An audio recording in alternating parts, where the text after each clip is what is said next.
Hello दोस्तों, आज आपको ऐसी कार की शेयर कराएंगे जो आपने मेरे चैनल पर बहुत देखी होगी, लेकिन ये कार मेरी नहीं है, भाई की कार है। ये पेट्रोल है और ये AX7 है, ठीक है, ऑटोमेटिक। तो सबसे पहले आप बताओ, ये आपको ऑन रोड प्राइस कितना पड़ा? 24 लाख का मोटा मोटा। 24 लाख। तो सेम हरियाणा है ना, हरियाणा दिल्ली सेम प्राइस ये इतने की लमसम पड़ती है और 50-60 हज़ार का डिफरेंस है। हाँ जी, दिल्ली में 50,000-60 हज़ार रुपये महंगी है। तो एक्स शोरूम कितने की? एग्जैक्ट तो मुझे याद नहीं है, बट पहले जब मैं इसको एक बार देखने गया था तभी 20 लाख से कम थी, और जब मैं लेने गया तो ये 20 लाख के ब्रैकेट से ऊपर आ गई, तो मेरा टैक्स भी एक्स्ट्रा इंक्रीज हो गया। ओके। तो जहाँ थोड़ा कम GST लगना था वहाँ पूरा 28% पे आया। मतलब जिन्होंने स्टार्टिंग में ली, फर्स्ट डे बुक करी, उनको बेनिफिट मिला, उसके बाद इसके प्राइस बढ़ गए। 1.5 से 2 लाख रुपए प्राइस मेरे ख्याल से एक बार 60,000, एक बार 40,000, 1 लाख रुपए इस पे प्राइस इंक्रीज हो चुका है, बढ़ चुका है। बाकी आप ये बताओ, आपने चला कितनी लिए? भैया ये 5800 तो मोटा मोटा 6000 किलोमीटर चल चुकी है। 6000 किलोमीटर चल चुकी है। तो मेरे ख्याल से पहले ओनर है जिन्होंने, कितना टाइम हुआ लिए हुए? Less than 60 days. 60 days. 60 days में भी, और अभी तक मेरे ख्याल से 6000 SUV 700 चली नहीं है। अगर इसी तरह चलाएंगे तो मेरे को लगता है नेक्स्ट मंथ में आपकी सर्विस भी हो जाएगी 10,000 वाली। तो 6000 में ये बताओ सबसे पहले कि आपको इसमें सबसे अच्छा क्या लगा? लग्जरी का जो प्रीमियमनेस का जो फील है वो, एंड इसका जो पावर पंचीनेस है वो। हाँ। और ऐसा कुछ लगता है कि लग्जरी लेनी चाहिए थी मुझे, या X7 ही लेनी चाहिए थी, या इससे नीचे वेरिएंट है वो लेने चाहिए थे? वैल्यू ऑफ मनी चलाने के बाद, एक्सपीरियंस लेने के बाद आपको कौन सा लगा? लेने टाइम तो आपको यही लगा होगा कि ये सबसे बेस्ट है, लेकिन अभी कुछ टाइम X7L लेना था, लग्जरी पैक ओके लेना था, वो मिला नहीं मुझे। ओके तो ओके। मैंने ये लिया, बट अब कोई कमी फील नहीं होती है। छोटे मोटे डिफरेंसेस हैं, बट अब वो यूज ही नहीं कर रहे हैं तो उसकी कमी फील नहीं हो रही है। मतलब आपका कहना क्या मतलब, लग्जरी लो या ये आपको अभी सेम लग रहा है? हाँ, बस एक जो अपना इसका ऑडियो सिस्टम है वो मैं थोड़ा सा अपग्रेड करवाऊंगा। अच्छा, मतलब उससे आप संतुष्ट नहीं है? संतुष्ट है, बट थोड़ा सा और बेटर चाहिए। बेटर चाहिए। अच्छा, वो आपको बेटर चाहिए, वैसे अच्छा है? हाँ, वैसे अच्छा है, एक नॉर्मल यूजर के लिए अच्छा है। तो ये तो नेगेटिव होगा, अभी पहले पॉजिटिव बताओ। पॉजिटिव क्या है कार में सबसे अच्छा? सबसे मतलब कि इस प्राइस में अगर कोई जा रहा है, अगर 24 लाख में कोई जा रहा है, तो 24 लाख देने के बाद और भी बहुत कार आ जाती है, तो वो यही क्यों ले? क्या ऐसा अच्छा आपको लगा इसमें? बेसिकली मैं सफारी भी देख के आया था, मैंने अपनी जो कंपास आती है वो भी देखी, बट दोनों गाड़ियां ड्राइव करने के बाद मेरे को एक ही चीज फील हुई कि अंडर पावर्ड है। वो अंडर पावर लगी? अंडर पावर्ड है। शायद इसको नहीं चलाता तो वो पावरफुल लगती, बट इसको चलाने के बाद ऐसे लगा कि यार दम ही नहीं है, गाड़ी उठ ही नहीं रही है। ओके। तो एक तो इसका सबसे मेजर जो मेरे को बेस्ट चीज लगती है, इंजन कि अभी तक, मतलब मैं तो ये मानता हूँ कि ये लेजेंडर को भी अगर कहीं पे रेस वेस हो जाए ऑन रोड तो टक्कर देगी, हरा भी दे। ओके। शायद हरा भी दे, बिकॉज बहुत पावर कंपनी महिंद्रा ने इतना अच्छा काम किया है। सेम इंजन थार में आता है, स्कॉर्पियो में आता है, एम स्टैलियन जो है, पर वो इसमें इतना फाइनली ट्यून्ड है ना कि एक तो आपको नॉइज नहीं आती बिल्कुल भी, जो बाहर का इंजन का जो साउंड है वो बहुत लो है। उसके बाद इसका जो गियर शिफ्टिंग है, टॉर्क कन्वर्टर है, लोग कहते हैं कि टॉर्क कन्वर्टर में यूजुअली गाड़ी झटके खाती है गियर चेंज करते हुए, बट वो इसमें बिल्कुल भी आपको फील नहीं होगा। मतलब आपको इंजन से पूरा आपको मजा आता है चलाने में, लगता है कोई पावर वाली कार चला रहे हैं। लेने का एक तो कंपनी इतने सारे फीचर्स प्रोवाइड कर रही है, अब लोग कहते हैं जितने ज्यादा सेंसर उतनी ज्यादा खराबी, तो मैं तो ये कहूंगा कि एक टाइम पे नॉर्मल टेलीफोन आते थे, फिर फीचर फोन आते थे, उससे कभी स्मार्टफोन पे भी इंसान शिफ्ट हुआ, और आज ले वो ही रहे हैं सब। आज ले ही हो रहे हैं सब। तो अब कोई कंपनी एक इनिशिएटिव लेके आपको कम प्राइस में अच्छे फीचर्स दे रही है, तो क्यों ना उसका फायदा? नहीं, देखिए इसमें तो टाइम लगेगा सोचने में, जो मेरे को भी लगता है, जनता को थोड़ा टाइम लगेगा। अभी सोच है, धीरे धीरे बदलेगी, जैसे जैसे सब कार में फीचर्स आने लगेंगे, सब होने लगेगा, तो लोगों की सोच बदल जाएगी। वही बात है, अब वो फीचर फोन आते थे 2000 के, तो खर्चा भी ठीक कराने का कम। अब वही स्मार्टफोन जब 1 लाख रुपए का आईफोन आता तो उसको खर्चा भी, तो स्टार्टिंग में वो भी लोगों को महंगा लगता था, जैसे अब ये कार महंगी लगती है लोगों को कि भाई 25-26 लाख आप महिंद्रा को दे रहे हो, उसको दे रहे हो। और अब कितने लोग आईफोन लेके घूम रहे हैं, क्यों? अब वो उनको डेली लाइफ का पार्ट हो गया। तो वैसे ही महिंद्रा ने अच्छा इनिशिएटिव लिया है, फीचर्स दिए, अब लोग यूज टू हो जाएंगे फीचर्स को, और उसको देखो देख, इसमें महिंद्रा का फायदा तो है ही है, उससे क्या होगा कि दूसरी कंपनीज भी अब फीचर्स देंगी, कम बजट में फीचर्स देंगी। ये तो हो गया इसका जो आपको प्लस पॉइंट सबसे अच्छा लगता है। एक माइनस पॉइंट भी बताओ जो आपको सबसे ज्यादा लगता है कि ये इसमें होना चाहिए था। सबसे घटिया लगता है कि 24 लाख रुपए स्पेंड करने के बाद इसमें इनसाइड रियर व्यू मिरर जो है वो इलेक्ट्रॉनिक नहीं है, ऑटोमेटिक नहीं है, बिकॉज उससे ना आपके ड्राइविंग एक्सपीरियंस में बहुत फर्क आ जाता है। इसमें रात को आपको ना के बराबर सिर्फ हेडलाइट दिखती है, जो ऑटोमेटिक वाला रहता है उसमें आपको क्लियर कट गाड़ियाँ दिखती है, तो आपका एक एक्सपीरियंस बहुत चेंज हो जाता है उसमें। इससे पहले आप कौन सी कार यूज़ कर रहे थे? इससे पहले मैं Volkswagen की जेटा यूज़ कर रहा था। अच्छा। और वो डीजल में थी, 2000 सीसी का उसका भी इंजन था। बहुत पावरफुल गाड़ी थी वो। मैंने सिर्फ एक एज अ कार एंथुजियास्ट ली थी, बट वो गाड़ी ने बहुत खर्चा कराया मेरा। मैंने प्री ओन्ड ली थी, 2 साल में उसने 3 लाख रुपए खा लिए थे। अच्छा जी। तो बट उसके बाद जब से ये लिए तो आप खुश हैं पूरा? बहुत खुश हूँ। मेरे को ये था कि शायद सेडान से एसयूवी पे जाएंगे तो एक बॉडी रोल का इशू आएगा, ड्राइविंग एक्सपीरियंस में, लग्जरियसनेस में डिफरेंस आएगा, बट वो गाड़ी ये पूरा प्रोवाइड करती है। हाईवे पे चिपक के चलती है, 150 पे भी ये नहीं लगेगा कि झोले खाई है। देखो ये कार आपने ली 2-3 महीने आपको हो गए हैं, अब और कार भी लॉन्च हो गई हैं। आज के टाइम में लेनी हो तो आप कौन सी लेंगे? यही लेंगे या और? क्योंकि आप यही लोगे क्योंकि आप एक्सपीरियंस ले चुके हो इसका। 34 की भी होती तो शायद यही लेते हैं। मतलब 10 लाख एक्स्ट्रा देने के लिए तैयार है आप इसका। क्या बात है, क्या बात है। इससे ऊपर फिर फॉर्च्यूनर आती है, बट वो थोड़ा प्राइस एक्स्ट्रा हो जाता है उसका, और फीचर्स भी नहीं है। फीचर्स नहीं है उसमें, बट उसका एक अलग ही टोरा है, उसकी अलग ही फील है। तो फॉर्च्यूनर लवर्स को कोई हेट नहीं है। मेरी खुद की पसंद की गाड़ी है, बट फीचर्स नहीं। आप तो अपना ओपिनियन बता रहे हैं, जो आपने चलाई है, आपका एक्सपीरियंस जो आप वो बता रहे हैं। सबको अपना अपना टेस्ट है, सबका अलग है। किसी को वो अच्छी लगती है, किसी को नहीं लगती है। कार अच्छी है, फॉर्च्यूनर भी अच्छी है, लेकिन जो प्राइस में वो चली गई है 50 लाख क्रॉस कर चुकी है, उसके बाद फीचर्स ना देना, और अब वो थोड़ा खटकता है। फॉर्च्यूनर लेने का मन भी नहीं करेगा ना, क्योंकि लेजेंडर आ गई। तो नॉर्मल फॉर्च्यूनर लेते हुए ये लगेगा कि कहीं ना कहीं कॉम्प्रोमाइज कर रहे हैं। अब मैं पर्सनली मैं तो टॉप या उससे एक नीचे वाला। मतलब आपने जो इसकी रेस की बात करी अभी पहले, वो भी आपने फॉर्च्यूनर से करी थी। अभी भी आप इसका कंपेयर फॉर्च्यूनर से कर रहे हैं, तो मतलब आप पूरी टक्कर इसको फॉर्च्यूनर से ही दे रहे हैं। टक्कर ही है अंदर, जहाँ की ये मेरे ख्याल से थोड़े और पैसे मिला के ये 2 आ जाती है। ना इसमें स्पेस की कमी है, अंदर बहुत भर भर के स्पेस है, फीचर्स हैं, गाड़ी की आपको ग्राउंड क्लियरेंस अच्छी मिल रही है, अच्छी कैपेबिलिटीज मिल रही है। वही बात है, मैं आपसे बात कर रहा था तो आपने बोला था कि कुछ चीजें हैं जैसे पहाड़ वहाड़ में गए तो वो साल में 1 टाइम यूज वाली चीज है, ऑल व्हील ड्राइव। हाँ, तो वो वहाँ पे शायद उसके प्लस पॉइंट्स हो, बट वो यूज वाली चीज नहीं है। सिटी में यूज कर रहे हैं ज्यादातर, घूमने फिरने के लिए भी कर रहे हैं, बट कोई कमी नहीं फील हुई है गाड़ी में। जैसे आपने ये चलाई तो चला तो लिए, लेकिन पीछे भी बैठे हैं? कभी किसी और ने ड्राइव किया और आप पीछे बैठे हो? बहुत कम बैठा हूँ। अभी रिसेंटली मैं स्पीति घूमने गया था, तब थोड़ी देर ही बैठा था।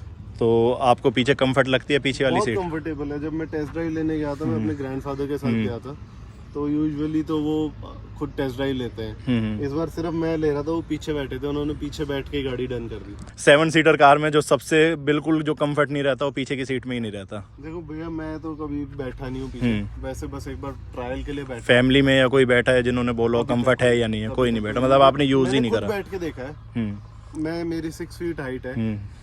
कहीं पे 1-1.5 घंटे के लिए अगर जाना हो ना, तो 2 की जगह अगर अकेला मुझे बिठा दे तो मैं भी बैठ जाऊंगा, क्योंकि कंफर्टेबल सीट्स हैं। वैसे भी आपने यूज नहीं करी है पीछे की सीट? जितना कंफर्टेबल आगे की कुशनी सीट्स हैं उतनी पीछे। तो आप 5 सीटर ले लेते अगर यूज ही नहीं करी है? 1.7 में वो ऑप्शन ही नहीं था। अच्छा, नहीं तो 5 सीटर ही लेते? नहीं लेता, जब भी नहीं लेते। रीजन बीइंग ये जब सीट उठी होती है ना, तो वो थोड़ा सा लुक एनहेंस होता है। अच्छा, लुक अच्छी लगती है। बूट इतना बड़ा है कि वो फिर खाली खाली सा अजीब सा लगता है। लुक अच्छी लगती है, और कहीं ना कहीं इमरजेंसी में फ्यूचर में आप यूज कर सकते हैं।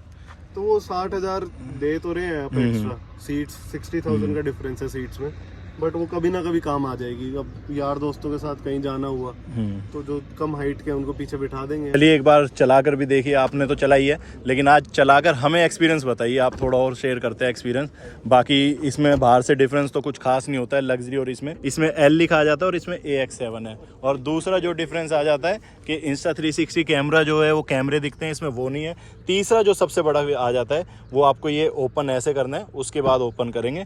और दूसरा कि आपकी कार लॉक है, ये की को लॉक कर कर घर चले जाते हैं, उसके बाद भी आप इसको ओपन करेंगे तो ये ओपन हो जाते हैं, जो मुझे इसका थोड़ा नेगेटिव पॉइंट लगता है, जो कि आपको लग्जरी वेरिएंट में ये नहीं मिलता। कीलेस एंट्री होती, सामान है मेरे हाथ में, तो थोड़ा सा यूं करते ही प्रेस और वो खुल जाएगी। हाँ। अब यहाँ पे क्या है, पहले चाबी ढूंढो, निकालो, एक चाबी को फिर आप रखो। मेरे पास पहले इको स्पोर्ट थी, उसमें भी थी कीलेस एंट्री, तो वो चाबी घर से जेब में डलती थी और घर पे ही आके दोबारा निकलती थी, वो पूरे टाइम पॉकेट में ही रहती थी। तो वो एक ठीक है, कुछ लोगों को लगेगा कि क्या फालतू की बात कर रहा है, लेकिन लग्जरी और इसमें ये डिफरेंस है, क्योंकि उसमें कीलेस एंट्री जो लग्जरी वेरिएंट है उसमें हो जाती है, इसमें नहीं होती है।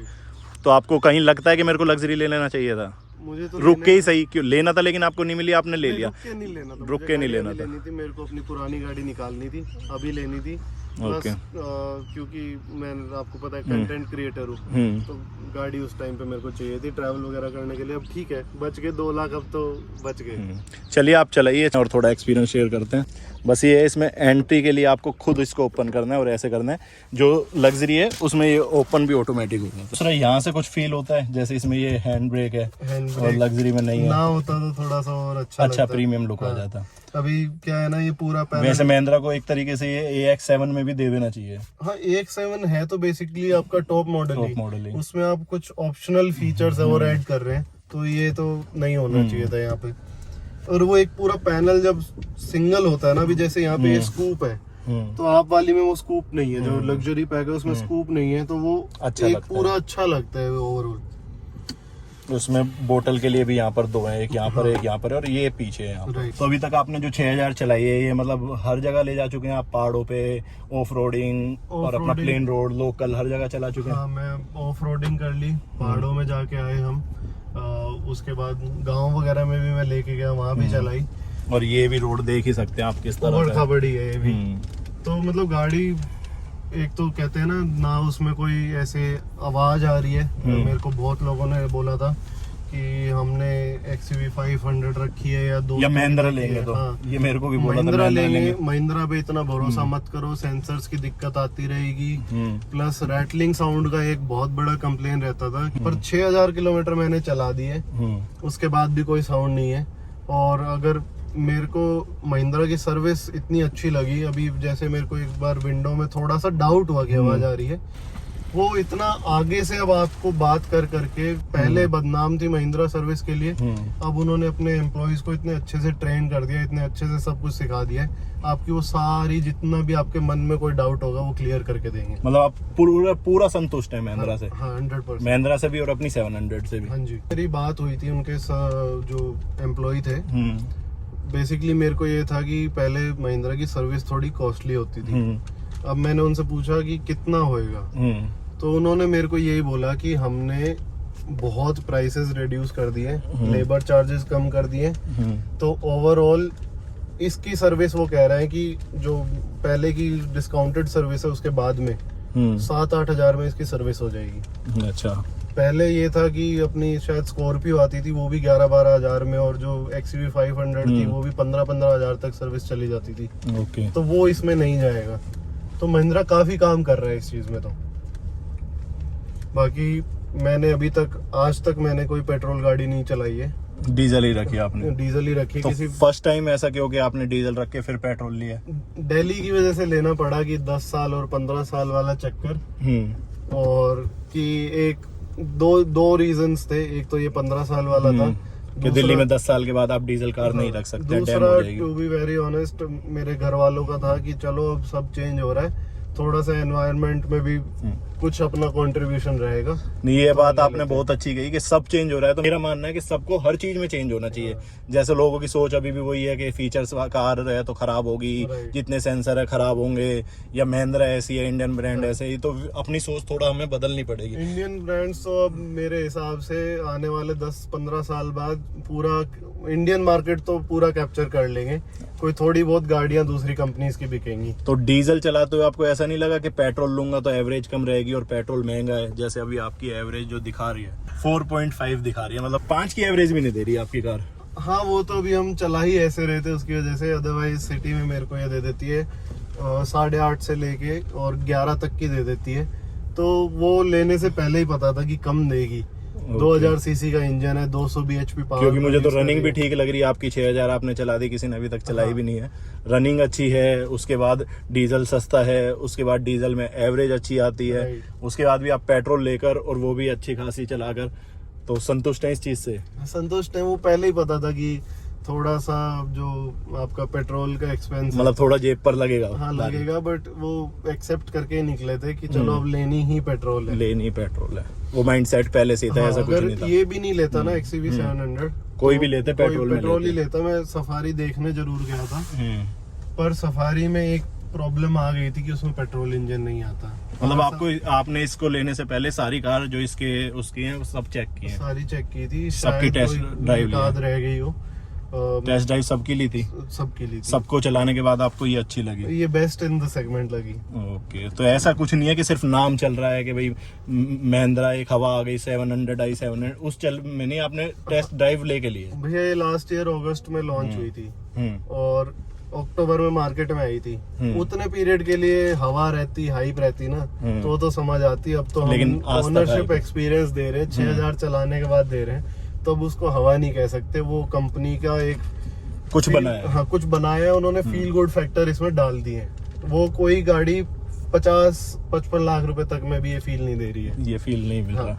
कंपस काफी प्रीमियम लगती है गाड़ी, अभी जो नया जो आया है उसका इंटीरियर काफी प्रीमियम, लेकिन मुझे वो कॉम्पैक्ट लगती है, थोड़ा छोटी लगती है, थोड़ी छोटी लगती है, एसयूवी नहीं लगती उसमें ये वाली पावर नहीं है। क्रेटा वाले लेवल पे मतलब है, तो वो 37-38 लाख की है टॉप मॉडल, इससे तो बहुत महंगी 10 लाख महंगी चली जाती है उसका टॉप मॉडल, उसमें ये वाली पावर नहीं है।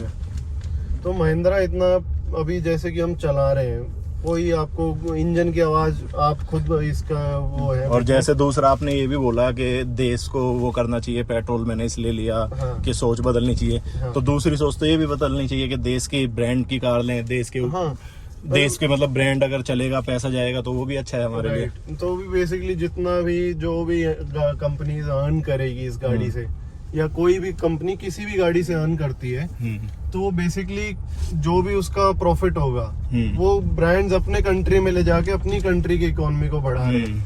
तो यहाँ पे अगर इंडियन ब्रांड को अगर हम लेंगे, और ऐसे ही नहीं कह रहा कि आप कॉम्प्रोमाइज करके लो, गाड़ियों आपको कंपनी बहुत प्यारी गाड़ियां दे रही है, तो कॉम्प्रोमाइज ही जब नहीं करना पड़ रहा, आपको एक अच्छा प्रोडक्ट मिल रहा है, तो डेफिनेटली आपको इंडियन ब्रांड की तरफ जाना चाहिए। टाटा जैसी कंपनी 65% तो डोनेट ही कर देती है, तो एक तरीके से आप भी उसमें हेल्प कर रहे हैं डोनेट करने में। हाँ, मैं देखो मेरे को टाटा एज एन आइडियोलॉजी और एज ए कंपनी में आइडियोलॉजी इसलिए बोल रहा हूँ क्योंकि टाटा बहुत चैरिटी करता है, बहुत कुछ अच्छा काम करता है, बट टाटा को मेरा तो यही सजेशन रहेगा कि गाड़ियां आपने आज से 3-4 साल पहले एकदम आपने टोटली न्यू गाड़ियां निकाल दी थी, अब उन न्यू गाड़ियों में अभी तक वो 4 साल पुराने वाली ही चला रहे हैं, चेंज लाना चाहिए उनको टाइम के साथ। क्योंकि अब तो टाइम के साथ छोड़ो, मुझे तो लगता है वीक के साथ सब कुछ चेंज हो रहा है, हर वीक में एक नई कार, अच्छी कार लॉन्च हो जाती है। अब आपके कंपटीशन में जब ऐसी गाड़ियां आ रही हैं, तो आप टक्कर दो। तो मेरे को ऐसा कुछ नहीं है, अगर इसकी जगह टाटा अगर मेरे को अच्छा चीज प्रोवाइड कर रहा होता प्रोडक्ट, तो मैं टाटा भी ले लेता। अभी बहुत सारे लोग हेट देते हैं कि भाई तूने टाटा नहीं ली, टाटा की तू बुराई करता। मैं टाटा की बुराई नहीं करता। ये अपना शेयर किया है कि इंडियन, ऐसा नहीं हम ये कह रहे हैं इंडियन ही लीजिए या ऐसे ही लीजिए, वो आपका सबका अपना वो है जो अच्छा दे।